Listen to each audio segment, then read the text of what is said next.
E aí, pessoal, tudo bem?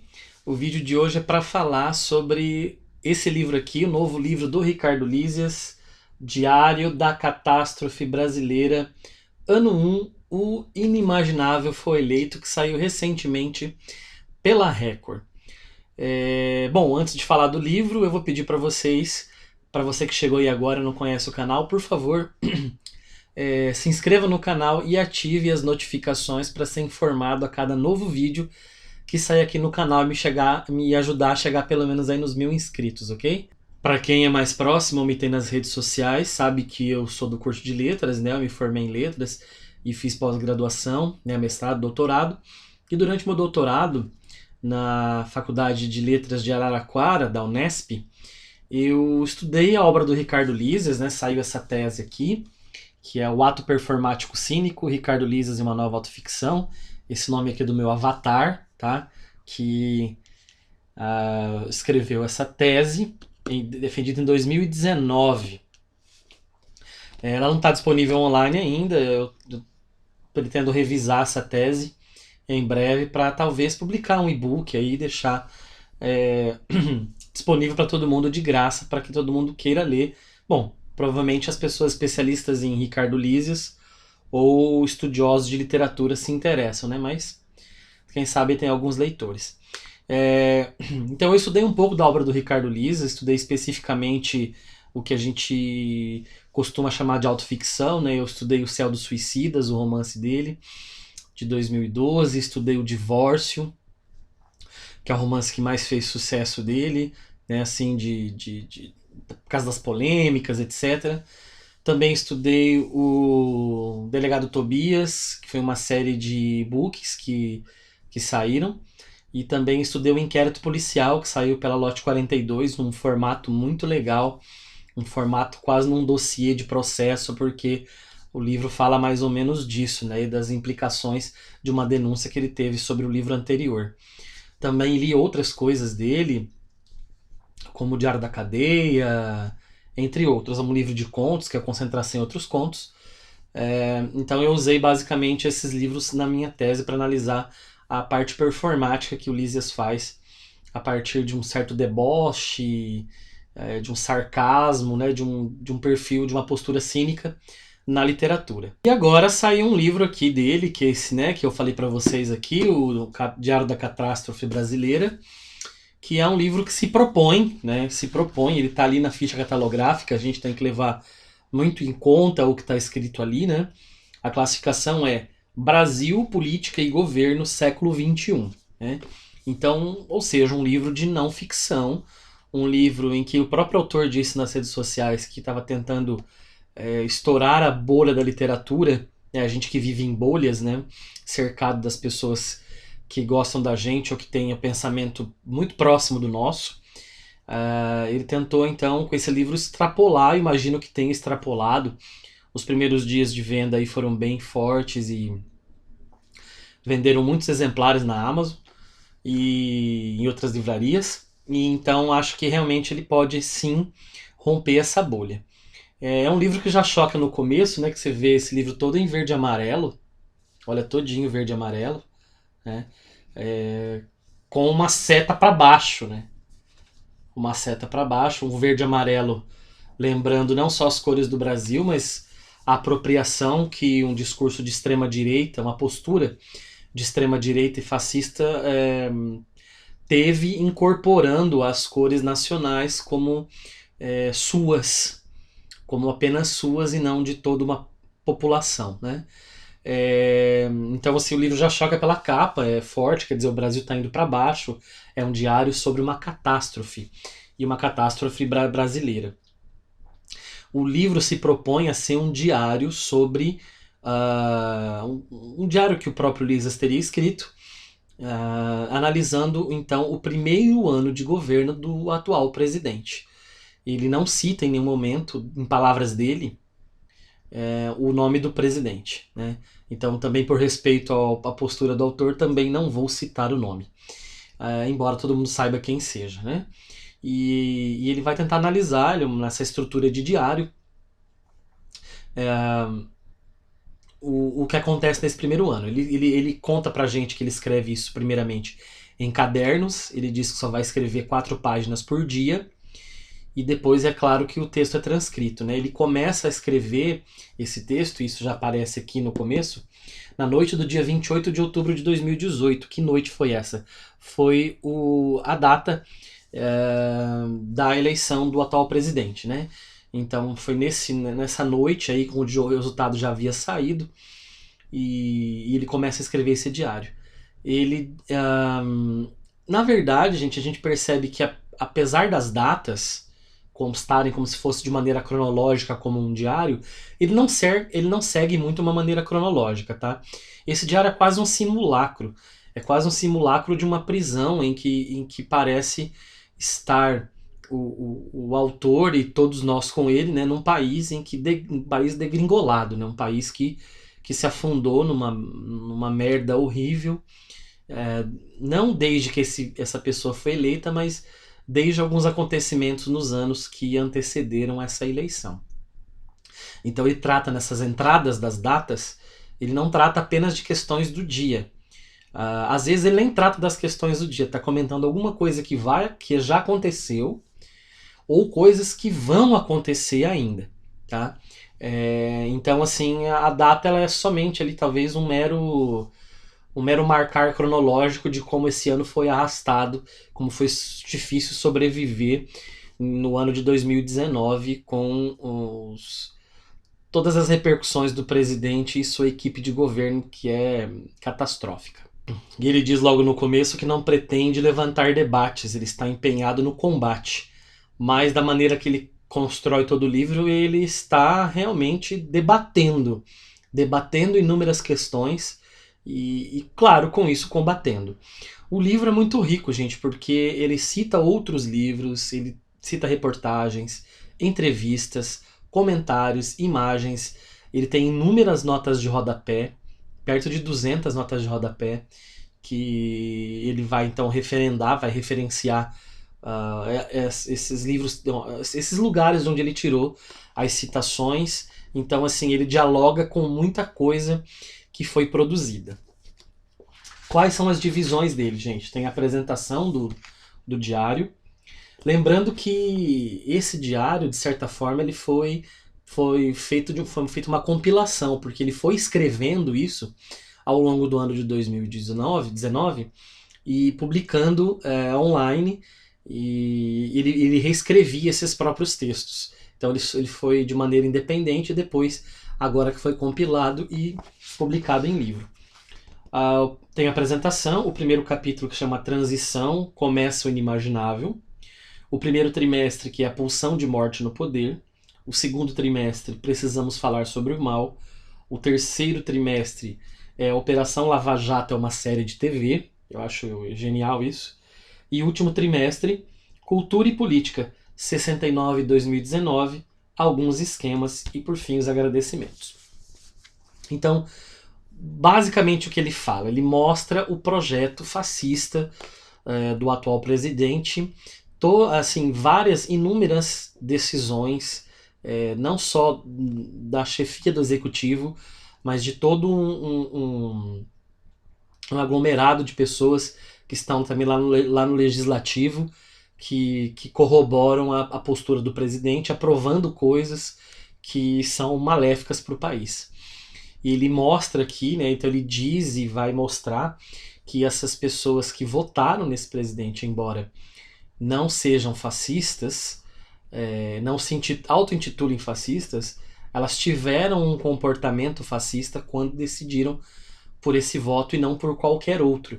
Inclusive ele vai mostrar, ele vai dizer que não havia só uma outra opção. Claro, no segundo turno há só uma outra opção, mas havia muitas outras opções, tanto de um espectro mais à direita, como o Geraldo Alckmin. Para quem fosse liberal, né, fala, não, eu sou liberal, sou de direita. Você tem lá o Alckmin, você tinha o Henrique Meirelles, você tinha o Amoedo, uma pessoa que talvez transitasse pelos dois lados aí, a Marina, o Ciro, né, e um espectro mais de esquerda, que é assim, o Haddad e o Boulos. Pelo menos esses caras aí você tinha como opção contra esse Lord Voldemort aí que tá no poder, né?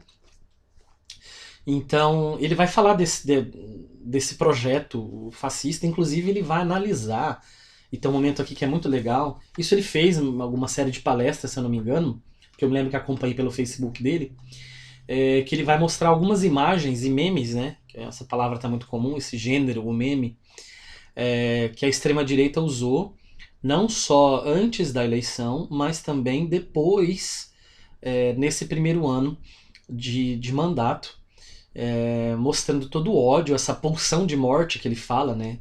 Essa pulsão de morte é um discurso até pudico, né? Fala assim, tenta ser pudico, porque não, vamos afastar o sexo da sei o quê, não pode fazer sexo, etc. Mas é uma mente muito poluída para o sexo, até pedófilo em certos momentos, que valoriza o musculoso e a arma de fogo como extensão do próprio falo, né? Ou substituição do próprio falo.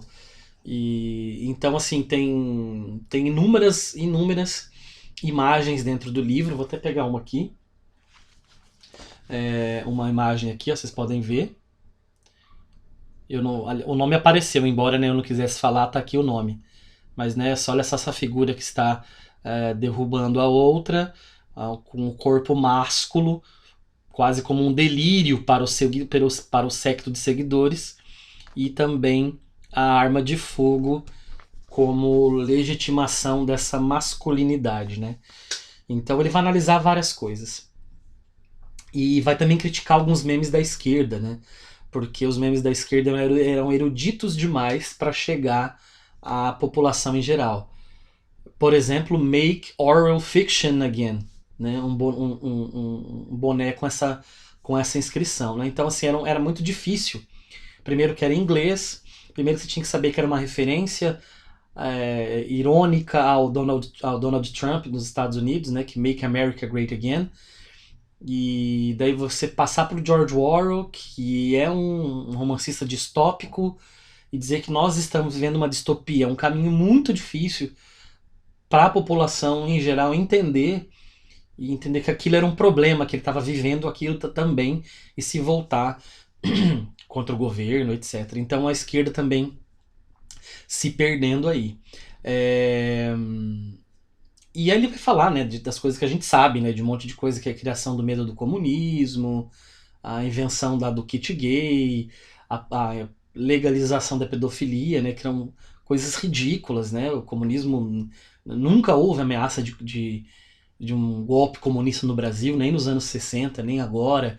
Então, assim, de como essa extrema-direita criou essa imagem para causar medo, né? E o mesmo discurso que tem impulsão de morte, que gosta de coisas fálicas e pervertidas, né?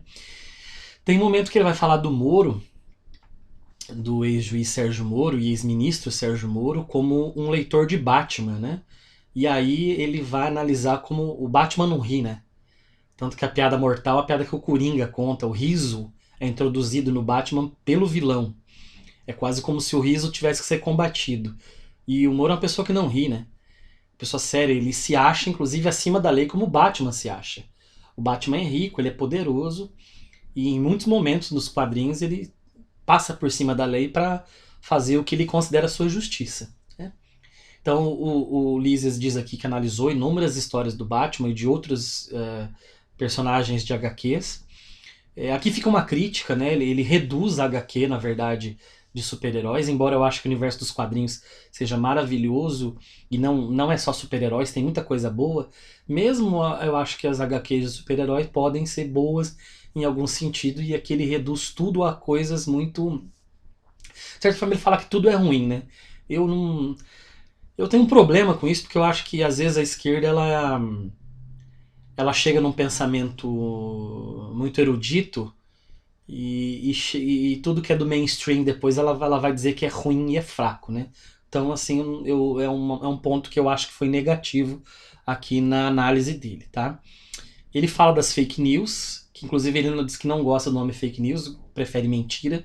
Eu acho que são coisas diferentes, né? Mentira, você conta uma mentira ali, né? Fake news é uma notícia falsa. Então, embora seja mentirosa, tem um caráter de mentira. mas eu acho que está além da mentira. Então, fake news é um termo que eu acho que é bom, mas se o caso a gente for purista demais com a língua, a gente pode chamar de notícia falsa, né? Mentira, eu acho que diminui a força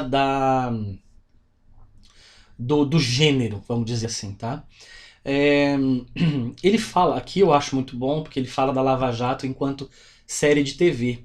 Né? Ele fala que a perseguição ao Lula e a série e a Lava Jato, com aquela câmera, os depoimentos, e daí depois os vídeos saíam, os áudios saíam, né, para a população, parecia quase que uma série mesmo, para um séquito de seguidores, que estavam esperando um super-herói prender o grande bandido que roubou o Brasil com o maior rombo da história do mundo, da humanidade, e aquelas todas as merdas que a gente já sabe que foram ditas é, sobre o Lula.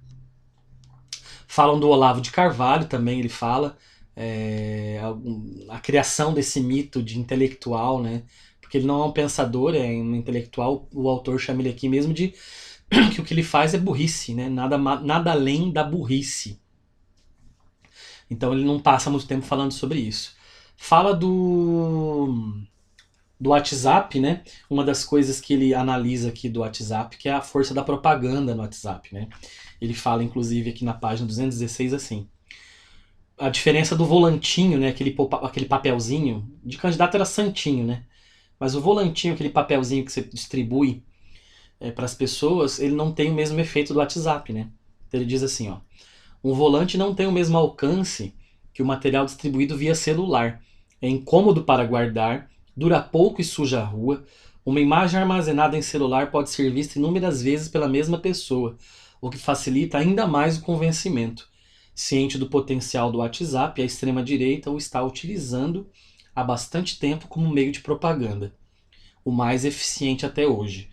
Espanta, portanto, que antes e durante a eleição de 2018, muitos cientistas políticos e jornalistas tenham perdido tanta energia discutindo a importância do tempo da televisão nas campanhas. Inclusive, sobre crítica, ele faz algumas autocríticas sobre não ter conversado com algumas pessoas no momento em que era necessário, né? Ele cita um amigo mesmo que deu essa guinada para a extrema-direita. Mas ele fala do Vladimir Safato, por exemplo, que não reviu. Ele e outros intelectuais disseram que jamais esse fulano aí ia ser eleito. Ah, e depois não pediram desculpas em relação a isso. Tem inclusive uma cena que ele cita que o Luiz Rufato chega com um jornal dizendo: olha, esse cara tem que ser combatido, senão ele vai ser eleito e a coisa vai ser pior ainda. E o próprio Lises desdenha, fala assim: jamais um cara desse vai ser eleito. E foi. E foi pro nosso espanto, né? Enfim, gente, ele transita por vários assuntos aí do primeiro ano. Ele fala de um caso muito pessoal sobre o livro dele, O Céu dos Suicidas, que foi proibido numa escola em São Paulo. E ele... E por falar de suicídio, achar que o tema não era importante para os alunos, ele foi conversar com a escola tinha uma postura muito autoritária, ele tentou distribuir livros para os alunos, os pais tentaram barrar, enfim. Ele conta essa história também, que é uma história muito triste, né? Imagina, isso é censura. Tá censurando um livro, um autor, né? E o último trimestre que eu conservo aqui as minhas grandes críticas ao livro, tá? Nesse último trimestre ele vai falar sobre as questões de cultura. E aqui ele vai dizer assim que ele acha, né, a opinião do Lises, que o meio intelectual, o meio universitário e o meio cultural artístico brasileiro é predominantemente de direita. Eu discordo. Eu não tenho números, ele também não apresenta números nenhum, tá? Então aqui é o achismo dele contra o achismo meu. Eu acho que majoritariamente sim é de esquerda, embora exista algumas vozes isoladas. Vai dizer que na universidade leem tanto de direita quanto de esquerda. Mentira, nos cursos de ciências sociais, história, filosofia, majoritariamente os autores são de esquerda. Alguns de direita aparecem sim, mas majoritariamente são de esquerda. E ele faz aqui algumas críticas com as quais eu discordo bastante. Mas depois eu vou relativizar essa discordância, tá bom? Uma delas é sobre O próprio Luiz Rufato, já citado aqui, o escritor Luiz Rufato.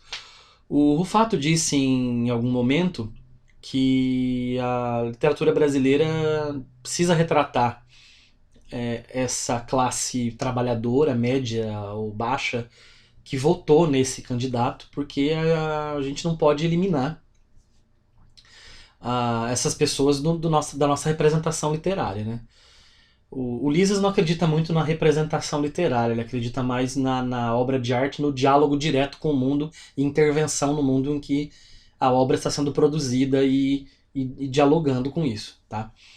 Então ele faz uma crítica muito sarcástica ao Rufato, dizendo assim: ah, agora personagens votam. Sim, votam, personagens fazem muita coisa, né? E me parece que barrar isso é como se quisesse limpar a literatura de tudo que ela tem de ruim. É como se quisesse limpar o mundo. Pensar que essas pessoas não podem ser retratadas, não devem ser retratadas, é quase uma política de limpeza, né? E daí nós estamos nos igualando a eles. É perigoso isso, inclusive, né? Me lembrou muito a questão do leitor sensível, em que a ideia era colocar uma pessoa para ler os originais antes nas editoras, para proibir qualquer personagem, por exemplo, com discurso homofóbico ou racista, etc. Eu acho que é um desserviço à arte, é um desserviço à literatura, porque essas pessoas existem e essas pessoas também estão ali dentro de uma obra de arte. É claro que a gente vai ironizar essas pessoas, a gente vai debochar dessas pessoas, a gente vai apontar como o discurso delas é perigoso, né? Ele elogia o Rafael Montes, mas no mesmo parágrafo que ele elogia o Rafael Montes, que é um escritor de entretenimento, mais voltado para uma narrativa de entretenimento, para um romance policial, ele diz como que um autor tão bom pode se resumir um romance policial. É como se ele falasse que o romance policial é uma bosta, ele descaracterizasse toda a história do romance policial, que é um bom gênero sim, e deve ser respeitado por isso, e reduzindo a lixo, né? Eu achei muito pesada muito infeliz essa postura, tá? E uma crítica forte ao Cristóvão Teza, que ele acusa o Teza de ser conservador, né? E daí eu acho que é quase contraditório em relação ao que ele falou, né? Porque ele tá. Quase para mim foi uma política de cancelamento aí que ele fez com o Teza. Porque ele colocou algumas falas do Teza de uma entrevista, depois eu achei a entrevista e realmente o Teza ele foi conservador em alguns posicionamentos dele, tá? Eu discordo das opiniões do Teza. Eu acho que ideologicamente eu estou muito mais alinhado com o Lises do que com o Teza. Só que eu acho que ele tira as três frases do Teza que ele coloca, ele tira de contexto e eu acho que ele molda da maneira que ele quer. Daí quando ele vai colocar a referência, ele não coloca a referência. Quando ele vai colocar a referência, das três, ele coloca assim: não vou colocar a referência, né, no rodapé dessa fala, alguma coisa assim que ele diz. E daí você tem que procurar, né? Eu acho muito estranho você colocar referência de muitas coisas e depois não colocar essa referência. Na terceira fala, na terceira referência, quando vai pro rodapé, ele chama o Teza de vacilão, né? Eu acho que é um comportamento muito adolescente, inclusive, desses que não sabem nem discutir, colocar um negócio desse como vacilão, tá? Me lembra muito um personagem do Delegado Tobias dele que chama o eu acho que é o Safátlo que aparece na obra, que ele chama ele de seu prego. Ô, seu prego. Parece o mesmo comportamento absurdo, sabe? Ele também não dá, inclusive, a referência ao Olavo de Carvalho, quando ele cita uma fala do Olavo de Carvalho, mais pro começo do livro. Eu acho que deveria citar, sim. Se você citou todo mundo, mesmo o imbecil maior, que é o Olavo de Carvalho, você deveria citar e dizer de onde você tirou aquilo. Já que o livro é pretensiosamente um livro de política, é um livro. Não é um livro de ficção, tá? Tá, vamos lá. Não é um livro de ficção. Essa é uma afirmação um pouco complexa, porque conhecendo bem a obra do Lises e conhecendo bem, em modéstia à parte, tá? Não tô dizendo que eu conheço mais que ninguém, não.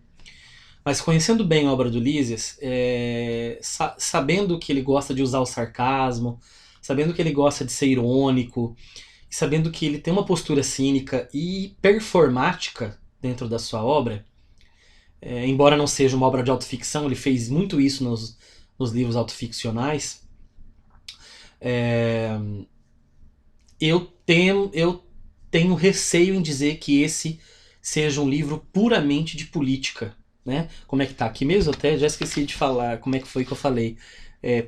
Brasil, política e governo. Eu tenho um pouco de dúvida em relação a isso, é porque o Lísias gosta de misturar as fronteiras. Inclusive tem momentos do livro que ele vai dar a chave de leitura. Tá? Eu tinha percebido já alguns comportamentos em alguns momentos que eu falei assim, isso aqui parece muito Lísias da ficção. Isso parece muito o personagem Ricardo Lísias, não o autor Ricardo Lísias, interno à obra, de ficção. Então você percebe esses ecos. Quem está acostumado a ler o Lísias saca umas coisas assim. E daí quando ele vai falar da ficção francesa, ele vai analisar no final aí do livro a ficção, não sei se já dando spoiler, mas perdão aí, né, para quem queria ler o livro, ou perdão ao próprio autor em relação a isso, mas é uma análise mesmo que eu estou fazendo aqui. Ele vai dizer que as grandes obras francesas elas se colocam numa ambiguidade entre gêneros. Tá? Ele fala assim, ó, sociedades em que a literatura aboliu a noção de autor e de gênero literário, derrubou todas as fronteiras e instaurou em seu ambiente a discussão franca e aberta, incluindo nomes e situações, deixou de lado a noção de representação para aceitar que um romance ou um conto não mimetizam o mundo e sim fazem parte dele. Mais outras duas citações rápidas. Sejam de ficção ou não, obras tensas são aquelas que tiram o conforto do leitor, da sociedade, que as abriga e de tudo que mais conseguir. Achar que uma obra artística só existe enquanto representação de uma realidade exterior a ela, a vida do artista ou suas emoções, uma determinada realidade, uma comunidade qualquer, e não como objeto que interage com o momento em que é lido, é querer conservar um único sentido, além de conservadora, portanto, a ideia antidemocrática. Por isso que eu acho que esse livro tem um hibridismo. Por essas afirmações do Lísias aqui, eu comecei a achar que o livro tem um grande hibridismo. Então, me parece que, apesar de ser um livro sobre Brasil, política e governo, a voz que está ali talvez não seja a voz lisiana no sentido voz do autor direto, mas é uma voz ficcional que tem muito do autor. É um outro jogo performático, tá? É o que consagrou, na verdade, a obra dele. Isso é um elemento caro à obra dele. Então, e daí, nesse sentido, eu tiraria as críticas que eu fiz. Eu tiraria as críticas que eu fiz porque é um objeto estético. Né? Aí tá parte da estética da literatura nesse brincar, vamos dizer assim, entre gêneros. Entre um livro de ficção e um livro... Ele tinha feito no Diário da Cadeia já isso, né? Parecia um livro que ia falar sobre os impeachments e tem uma carga ficcional ali muito, muito, muito grande ali dentro. Então é um objeto estético de arte muito grande. Muitos podem achar covardia, né? Se esconder atrás dessa persona para atacar o Tesa, para atacar outras pessoas. Pode até ser, eu acho que tem um pouco disso também, podemos acusar de certa forma. Né? Pode parecer sim. Mas eu acho que daí a gente não pode esquecer o pé da estética e do grande passo estético que o Lísias dá.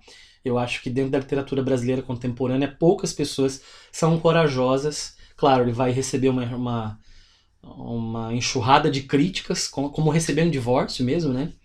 Que no divórcio a redução feita ao romance é que ele só se escreveu para se vingar da ex-mulher. E é muito além disso, tá? E então ele recebe uma enxurrada de críticas grandes, mas é o que tem coragem de fazer uma literatura com uma estética muito própria, muito pessoal.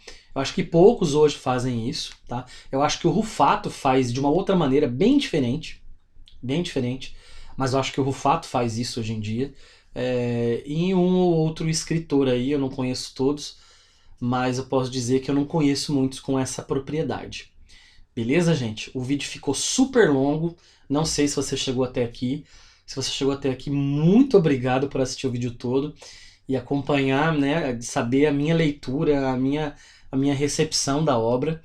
É, espero que tenham gostado. Se vocês não leram ainda, eu indico muito a leitura desse livro, como toda a obra do Lísias, e peço para que vocês escrevam aí nos comentários se vocês leram algum livro do autor, leram esse, algum livro, o que vocês acharam, o que vocês acham dessa estética do Lísias, que é muito própria e muito diferente das outras, beleza?